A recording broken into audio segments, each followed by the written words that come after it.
watch over him and make sure that he's okay. When I woke up in the hospital, I was in shock. I was in a lot of pain. I tore some ligaments in my leg. I broke my foot. I broke my hip. I shattered my skull in 9 places. I shattered my eye socket. I almost lost my eye, and I almost died. The only thing you want to do when you wake up in pain is just heal. I'm not an expert, but I think I hit the tractor. Holy shit, Jeff. I thought you were dead.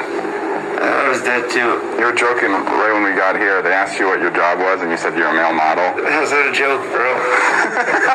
We gotta drain the Botox before we operate. Jeff. You're not freaking out, right?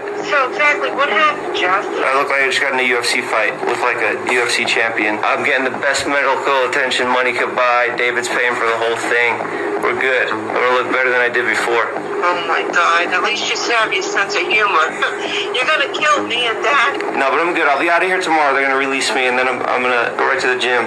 Jeff, I'll come out there and kick your ass if you don't take it easy. When I first woke up, I was still kind of in shock. I didn't really know how severe my injuries were, so I just tried to joke around about it. I was also on a lot of drugs. We're gonna quit vlogging now after this? It's scary, bro. You can't quit. This is all for nothing. We gotta finish the video? As soon as they let me out of here, I'm jumping. And I had already prepared for death over the past week, which is just ironic that, I almost die doing something completely different than what I thought would have killed me. You know what I noticed? Nobody panics when things go according to plan, even if the plan is horrifying. I felt like Two-Face. David came. I told him, you should have came here dressed as the Joker in the nurse outfit. He was like, that's what you want me to do? I was like, yeah, it'd mean a lot to me. I can't believe you fucking came in here with the Joker makeup. You sick fuck.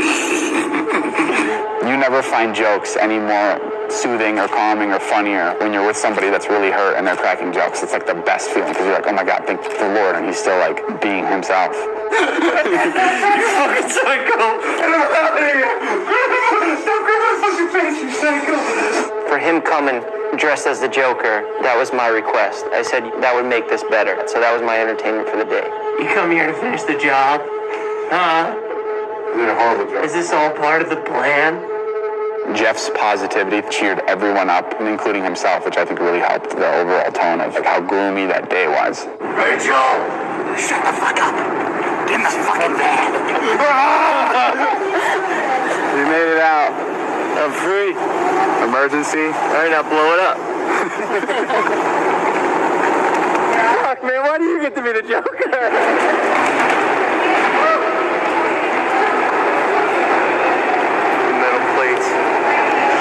Up. This is the new normal for me. This is my life now. Alright, we're here in Utah. It's about, 10 days since the accident? Yeah. And I'm getting my stitches out. And I'm get to see my hero, my doctor, Todd Cook. He's the man that put my face back together. The part is over. Feeling sorry for myself is over. I felt stupid that I even got myself in that situation and that I even allowed somebody to have control of my life. I've played this out over and over again. I'm in this by myself now. I'm the one who has to deal with this injury. The first thing I said when I woke up in the hospital, I called up Vince and I said, just don't jump without me. I don't want this accident to turn me into a pussy, so make sure you don't jump without me. The second I get out of here, I'm jumping because I need to get back to where I was at right before this happened. This just makes the story so much better. He still jumped. The brain and the heart are 2 organs that don't like to be injured, and they do not recover well. I feel it in the back of this eye. Do you have any double vision? If I look like that way, yeah, it's an accident. Shit happens. Shit doesn't always go as planned. But this was not my fault. I didn't sign up to swing around an excavator at 60 miles per hour. David, he didn't sign up to nearly kill his friend and nearly lose everything that he's worked for. Nobody asked for this, but this is what happened. I know that I'll come back from this and I'll make it on my own, but we're lucky that I'm not dead and I'm not blind. It was just a lot emotionally. I felt scared and angry that I had to go through this. I want to erase that day and get back to where I was at. Oof. It's going to go down. It's going to go better. Damn. Not as cool as I thought it would look. I hadn't told anybody what actually happened. They don't know what's going on with my vision. Nobody can understand it. You can't put somebody else in your brain to see how you see now. That crazy cut right there is the one, even though it was the smallest and looked the less ominous, was the one that potentially hurt you the worst. That angle of what you hit would have been about 3 degrees different. Or if that would have entered about 3 millimeters higher and been on the same angle, it would have cut your eye right now. And if it was a few inches the other way, it would have killed me? If it going the other way, it would have cut the big balls out, so you would have died. Yeah. Oh, that's gone so fast. You could have died so easy.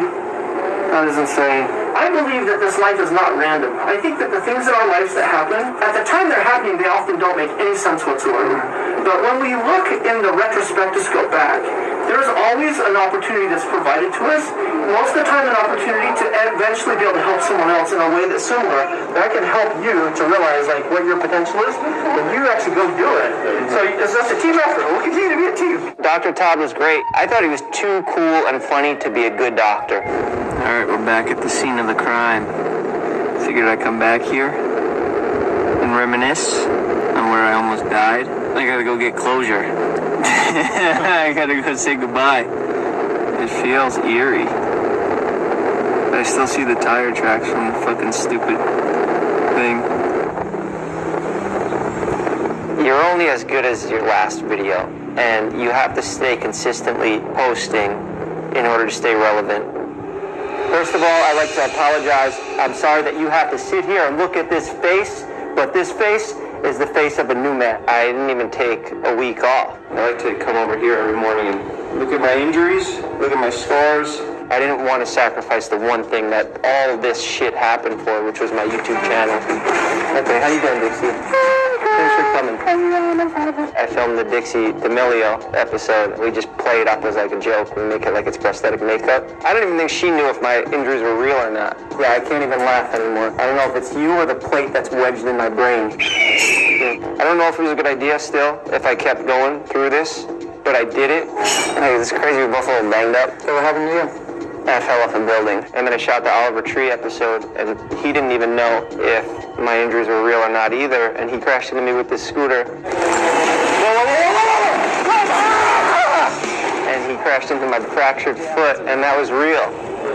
One of my favorite pillows because it has emotions, just like us people. Sometimes you're happy and sometimes you're sad. If I'm in a sad mood, I'll keep it on the happy side. Not telling everybody made it a lot harder.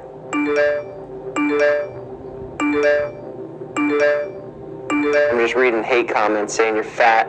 Jeff's getting fat. What did Jeff do to his face? Did he get more Botox? And literally, I'm just following doctor's orders to save my eye. And sometimes it fucking sucks when people are talking shit and nobody knows the real story. I have things that keep me sane, and that is working out. And now the doctors are telling me that I need to gain fat in order to do an eye surgery. And just everything that keeps me sane in life now is gone. Everything that makes me happy is gone.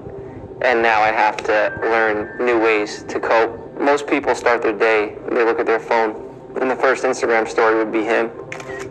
And I would click on it, and it would be him being praised for something that he accomplished that week. And I'm sitting here in my house, in the worst place I've ever been, thinking I'm never gonna get back to where I was at. It made me resent him, it made me resent seeing his face, it made me not want to go online, it made me not want to open up YouTube. It would just put me in a bad place. Like, I'm healed enough to walk around, but I'm still really fucked up. So you guys both have to sit down and talk about it. But how do you feel? How he feels, he didn't know what to do to be there for you. He almost died, Jonah. All you had to do was come check on me, talk to me man to man in person, and that's it. I can lie and say everything's fine. Yeah. But that's not gonna get me anywhere. I wanted to make it clear to him that this was a problem that we both had to fix now. Hey guys, I made a mood board. That made me happy. I cut his eye out with a knife. It's just a joke. Relax, everybody. I'm not really gonna cut his eye out. Try to stay positive. That's all I can really do. Just keep pumping iron. Let out the frustration on this. Casey Neistat, he's one of the most respected creators on the YouTube platform. He's a good friend of mine and an inspiration. I think I was like 25 or 26. I'm zipping around Chinatown. Guy runs a red light. Boom. Shattered this femur. So this is all metal, it's all metal, it's all metal. Had the femoral artery been severed by the shattered femur, it would have been lights out for Casey. And up until that point, I was like invincible Casey. Crazy, mountain climbing, just maniac, motorcycle driving Casey. You hear people talk about when they realize they're not invincible.